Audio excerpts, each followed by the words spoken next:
Oh yeah, what's up guys, it's Jack and welcome back to another video. In this one I wanted to talk about the Black Ops 4 Overhaul.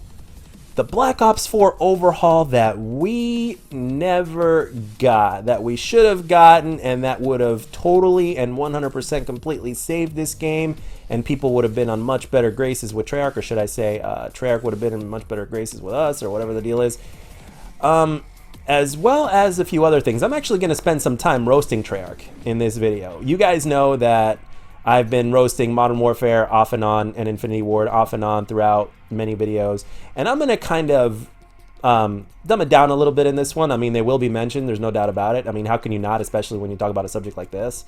But at the same time, Treyarch themselves are not saints. And that's what I wanted to bring out in this video. And I also wanted to ask you guys a few questions because this is a very interesting scenario that basically would have played out extremely well for Black Ops 4, the community, Treyarch, and hell, even Activision with their microtransaction system before they recently changed it. Like, I know they overhauled the microtransaction system, and that's not exactly what I want to talk about in this video. I want to go a little bit further in depth. And I'm gonna start this video with asking you guys two questions. The Call of Duty community, not just the guys that watch me, but anybody that happens to watch this video, that happens to see it, that has never seen one of my videos before. Let me ask you guys a question, or two. Here is the question. What if Treyarch all of a sudden, like right now, were to make an announcement and say, we're going to make a playlist to where health, we're going to make two playlists. One's going to be OBJ games and the other one's going to be a team deathmatch playlist, right? To where it's basically going to be a full-on classic playlist to where manual health regen is not going to exist, health is going to be at 150, specialists are not going to be in the game, and we'll take it a step further and we'll make score streaks just a little bit cheaper by default. What do you think would happen if all of a sudden Treyarch were to make an announcement today, or any day now, with this? Or what if they made an announcement that said, you know what guys, what if we're just going to basically patch up Black Ops 2, the 360 Black Ops 2, in order to make up for lost time? Modern Warfare is going to be on for another year. The next Call of Duty is going to be delayed, and we're basically going to release this playlist, playlist that you guys have been asking for all this time with Black Ops 4, and we're going to take it a step further, and we are going to patch up Black Ops 2, and we're going to patch it up for both PlayStation 3 and Xbox 360, and obviously keep things backwards compatible with Xbox One as always. I mean, you know. So people will actually be able to play Black Ops 2 as if it was in its prime, without all the hacks and shit. And at the same time, people would be able to play Black Ops 4 the way they've always wanted to play Black Ops 4. I mean, if you think about it, during Black Ops 4's life cycle, how long have we been requesting, or how long were we requesting a playlist like this? And they only gave us something half-assed. They gave us bare bones, but they kept the manual health regen, they kept the health at 150, and a couple of the other things, right? I mean, bare bones was a step in the right direction, but it was half-assed. You can't go half-assed with something like this. I guarantee you, I mean, well, in my opinion, what I think would happen, I'm going to answer my own two questions that I asked you guys. What I think would happen, I think there would be a higher percentage of players that would play Black Ops 4 and come back and play Black Ops 4, because there's a lot of people that, although they like Treyarch, they're not really fond of Black Ops 4, or they have a love-hate relationship with it and they need to take it in small doses, which is very, very understandable. So for whatever reason, Black Ops 4 was a very divided game among the community, and I totally get it. I understand it. So with me, I myself have a love-hate relationship with the game. And speaking of which, I mean, just to prove to you guys that Treyarch always doesn't know what the fuck they're doing, similar to how, you know how people were asking who plays tested Modern Warfare? Because, I mean, free-for-all games weren't even reaching the score limit. Same thing with team deathmatch and all that kind of stuff. It's like everything that they implemented into the game, and as well as the amount of bugs that are in the game as well, that have a never-ending thing going on. It's like no matter how much they patch it, it's like there's always a new bug coming up. It's like Bug City with Modern Warfare, right? Well, okay. Treyarch is guilty of the same thing with this stupid map right here. I mean, I know this map doesn't exist in the game anymore. They took it out. By the way, I think they need to take out Jungle Flooded as well. I don't know who in the hell in the community asked for, hey, let's have a map to where we spend a majority of the time swimming and we just change the pace up. Forget moving on your feet and stuff. Let's have underwater gunfights. I mean, who really requested that, really, to that extent? I mean, did we love Black Ops 3's swimming so much to where we had to have a whole map in Black Ops 4? dedicated to that shit. I mean, don't get me wrong. I think Treyarch, I'm actually one of the few people that believes that Treyarch actually took a step in the right direction when they brought back some of the old maps from Black Ops 1 and Black Ops 2. The only mistake that they made in regards to that is kind of associated with that, in my opinion, is the fact that we got too many of the old maps, we got too much cut and paste, and not enough of something new.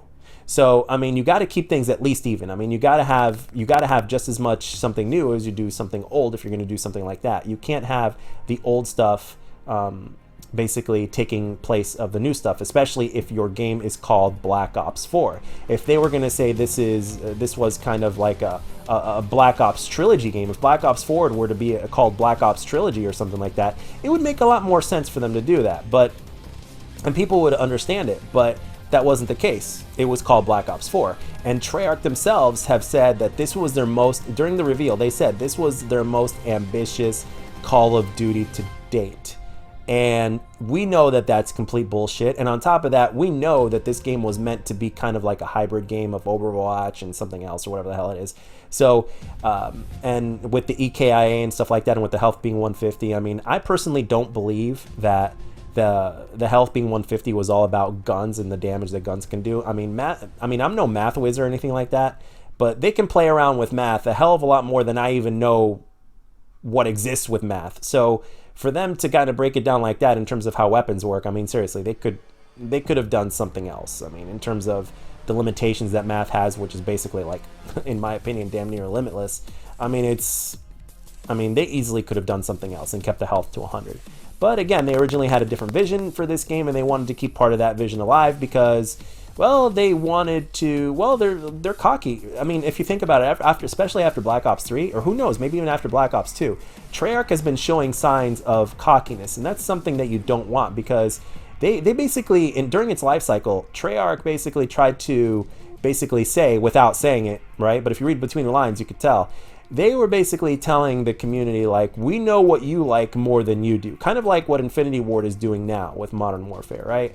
And we know what's good for you. We know what's good for the game and stuff like that. No, if you want to know what's good for your game, you need to listen to your fan base. Now, thanks to the microtransaction change, I mean, it is a good sign that we will get good things with the next Call of Duty in that aspect. However, let's keep our eye on the ball and look at common sense and look at history and their track record, especially with Black Ops 4. And just remember that Treyarch, although they are most people's favorites, they are not the most they're not always the most community friendly, especially with Black Ops 4, as well as the fact that they are also cocky. They're not saints. I mean, they are just as guilty for doing what they did with Black Ops 4 as Infinity Ward is with Modern Warfare. I mean, I know that's a given since they're the developers and shit, but in terms of how they respond to the community and what they gave the community and all that kind of stuff, they're just as responsible. So, and they are capable of lying as well. I mean, one thing I could tell you though, one thing I will say this, I mean, I haven't really said anything nice about Joe Seacock at this point, but I will say this though, at least when he was interviewed and was asked the question about how the gameplay is going to be like for Modern Warfare, he actually, before the game's release itself, he actually admitted that the game was going to have safe spaces. I mean, he tried to basically water it down to where, you know, people wouldn't panic, you know, people that like to move around wouldn't panic. But the thing is that at least he admitted that there were going to be safe spaces, like, and that the overall, like, they wanted to give new players safe spaces and they were going to make the game a lot more passive and stuff like that. We didn't think it was going to be like to the extent that it is now, but at least he admitted it. So I'll at least give him props for that. It was the wrong decision, no doubt, but is he the only Call of Duty developer to make the wrong decision? Fuck to the no. I mean, hell, if you look at it this way, I mean, at least he didn't yell at anybody, right? At least I don't think he did. I mean, if he did, please let me know down in the comment section. Like, I remember Vaughn at one point lost his shit. Now, granted, he was probably under a lot of stress, but regardless of the fact, I mean, these people make your money. The fans make your money, so you can't be responding to people on Twitter, no, for the last time, we're not putting a fucking VSAT into the game. Now, I know he didn't say fucking, but you know what I mean. I'm just kind of exaggerating because I like to do it that way on the channel sometimes. But basically, long story short, he basically said, no, there's not going to be a VSAT. Leave me alone. Stop asking, as I fall off the map right there. LOL. Ha ha ha. But yeah, so as the release of the next Call of Duty comes to fruition in the next few months. Now, we know that Warzone is right around the corner. And we know right now, especially with the last couple of iterations of Call of Duty, that Call of Duty only lasts for 6 months at a time, which is a damn shame. It used to last a hell of a lot longer back in the day when they only had a 2-year life cycle, 2-year development cycle. But here is the thing.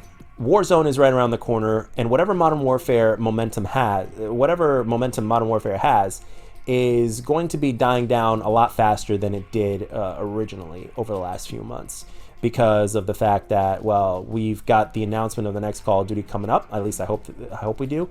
And a couple of YouTubers that I watch, or one of them specifically, said that like, and I'm paraphrasing here, and I apologize if you're watching this if I get this wrong a little bit, like that Black Ops 5 could be postponed, or it's possible that it could be postponed or whatnot.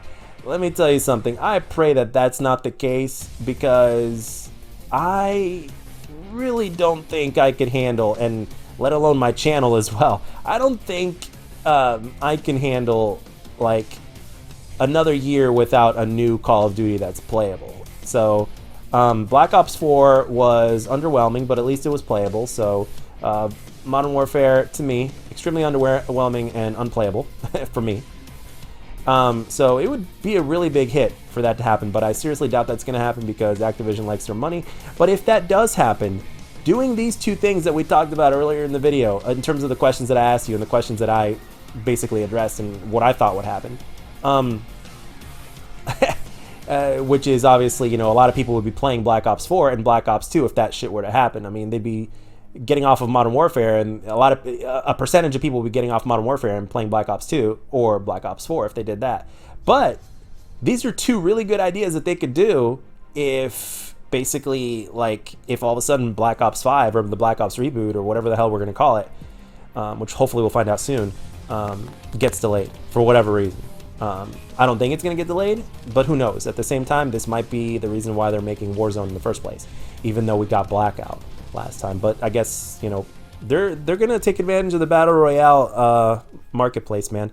Whatever's making money, they want to put their hands in it. And on one hand, I don't blame them. And at the same time, I also hear that, according to rumors, and I'm sure you guys have heard as well, I hear that that Warzone is an absolute campfest. Can you imagine the amount of doors that are going to be on that huge ass map? Holy shit.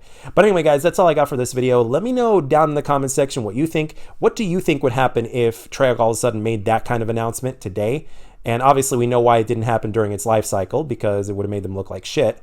Even though at the same time it would have made them look even better, and they would have like gained even more money from it because more people would be playing their game even till this day.